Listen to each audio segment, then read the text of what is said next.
Toute la vie dans les Alpes du Sud.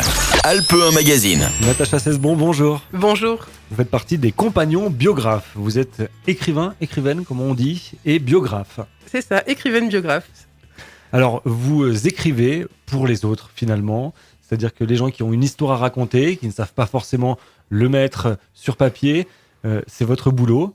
Et il y a finalement, c'est très varié, parce qu'on parle de la biographie, ça peut être la biographie d'un parent, de quelqu'un de proche, mais pas que.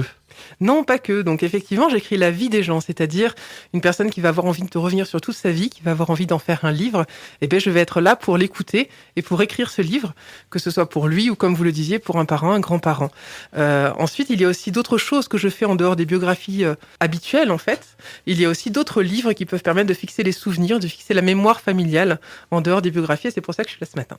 On parle tout d'abord des biographies. Alors, est-ce que vous pouvez nous donner quelques exemples de types de vie que vous avez écrits ou que vous êtes en train d'écrire ? Oui, bien sûr. J'ai écrit notamment la vie d'une personne qui a presque 90 ans maintenant, qui m'a raconté la vie avec ses 7 enfants, avec maintenant ses nombreux petits-enfants et arrière-petits-enfants, qui m'a raconté sa vie en Algérie lorsqu'elle a été jeune mariée et jeune maman. Voilà. J'ai aussi, en ce moment, je suis en train d'écrire l'histoire d'une femme qui me raconte son parcours avec une maladie. Donc c'est un récit très intime, parfois compliqué, en tout cas sensible. C'est un vrai plaisir à écrire. Et puis ensuite, une autre dame qui me raconte sa vie maintenant qu'elle est à la retraite. Comment ça fonctionne ? C'est-à-dire que vous êtes avec la personne, vous discutez avec cette personne, vous prenez des notes, vous enregistrez ? Oui, une fois que la personne m'a sollicité, que je lui ai fait un devis et qu'elle est d'accord pour commencer, je la rencontre chez elle ou dans un lieu un peu neutre, comme une bibliothèque, etc. Et nous faisons une série d'entretiens. Comme ça, j'enregistre avec un petit dictaphone les entretiens et je travaille à partir de ces enregistrements audio. Ça me permet de conserver le ton, les silences, les expressions de la personne. Alors d'autres idées à part la biographie, parce qu'on va en parler après côté budget, parce que ça a un coût évidemment, pas que de la biographie, et des petites choses qui sont peut-être plus abordables financièrement et qui peuvent être tout à fait très intéressantes en plus pour les futures générations. C'est par exemple les vieilles recettes de grand-mère que vous pouvez mettre en livre. Complètement. On connaît beaucoup de familles, peut-être même dans votre famille c'est le cas aussi, une figure familiale qui cuisine comme personne, qui a ses petites astuces, sa façon de faire les choses, qui tient peut-être des recettes de sa mère, sa grand-mère, son grand-père, etc. et qui risque de se perdre, qu'il pourrait être intéressant de noter en livre de recettes. Et ça, c'est quelque chose que je peux faire avec des photos, que ce soit des plats, mais aussi des photos de famille, des petites anecdotes liées à tel ou tel plat. Par exemple, si vous avez également dans votre grenier ou dans votre garage des vieilles lettres qui datent il y a une centaine d'années, voire un peu moins, avec des correspondances de l'époque, peut-être des grands-parents, arrière-grands-parents, arrière-arrière-grands-parents, c'est une chose envisageable également de tout remettre sur un seul livre ? Bien sûr, on sait bien que les paquets de lettres dorment dans les tiroirs en général et que peu de personnes dans la famille les lisent. Ça peut être l'occasion du coup de les retranscrire dans un livre, voire de les scanner si c'est le projet, et d'en faire un ouvrage qui est consultable, qui est transmissible, y compris d'ajouter des notes, des commentaires, des photos de famille, d'en faire quelque chose qui peut se transmettre plus facilement que des paquets de lettres dans un tiroir. Alors parmi les autres livres que vous proposez de créer, de faire, c'est par exemple immortaliser un moment, un livre d'événements. Oui, c'est une idée qui m'est venue il n'y a pas très très longtemps et que j'aimerais beaucoup mettre en place. C'est le fait que les gens se retrouvent pas toujours régulièrement à toute la famille ou à une grande partie de la famille, par exemple lors de cousinades, de mariages, de Noël ou de réunions même entre amis. Et il y a souvent quelques photos de ces événements, mais pas quelque chose qui fixe vraiment ce qu'a pu ressentir chaque personne, ce qu'a pu vivre chaque personne et comment c'est lié à son histoire personnelle.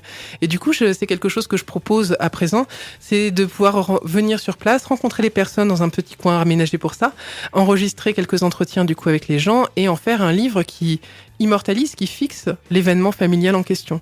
Et comme ça fait un livre qui peut être ensuite offert à toute la famille et transmis.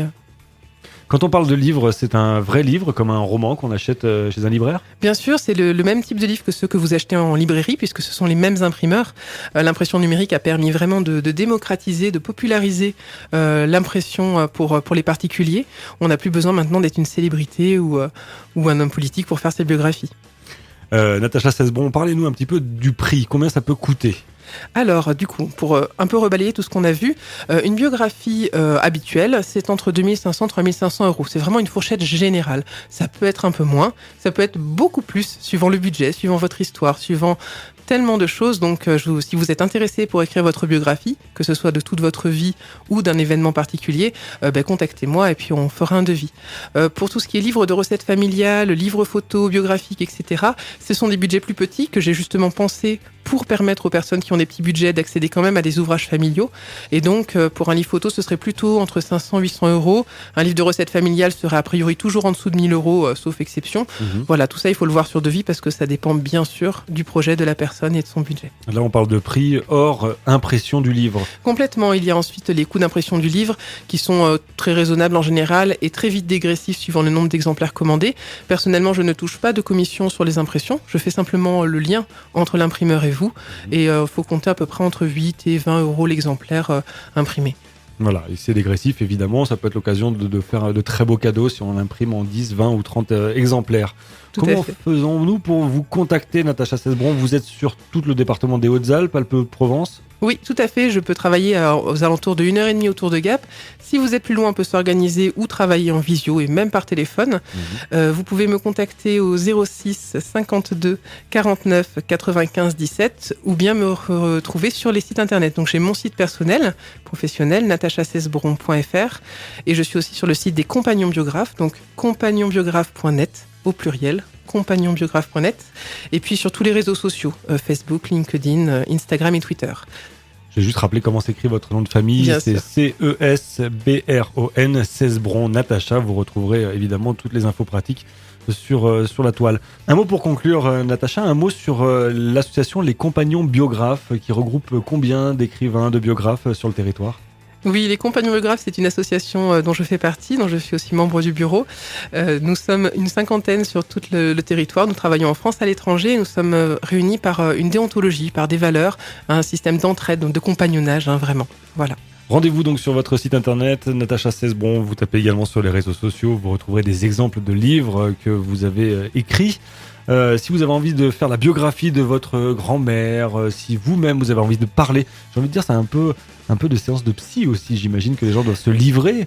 Il y a un côté thérapeutique, c'est certain, lorsqu'on revient sur sa vie, quand on aborde des événements qui ont été parfois très difficiles ou très éprouvants ou simplement très forts, évidemment qu'il y a une dimension d'intimité qui se met en place, mais ce n'est pas une thérapie psychologique dans le sens où je ne suis pas thérapeute. Je suis là pour accompagner les personnes dans l'écriture de leur vie, de leur livre, mais je ne me substituerai jamais à un psychologue ou un thérapeute. Vous enregistrez la partie audio, c'est une idée d'après le mettre en podcast, pourquoi pas sur internet? C'est quelque chose qui est possible effectivement sur mon site. Les personnes peuvent voir que je propose aux narrateurs ou aux narratrices d'enregistrer une version audio, soit avec leur voix s'ils se sentent à l'aise, soit avec la mienne. Voilà, c'est quelque chose d'envisageable, tout à fait. Vous avez bien compris que si vous voulez retrouver un souvenir gravé, que ce soit sur le livre ou en audio, contactez Natacha Cesbron. Merci d'avoir été avec nous ce matin. Je rappelle, vous êtes biographe, écrivaine et vous faites partie de l'association Les Compagnons Biographes. Merci beaucoup. Toute la vie dans les Alpes du Sud. Alpes 1 Magazine.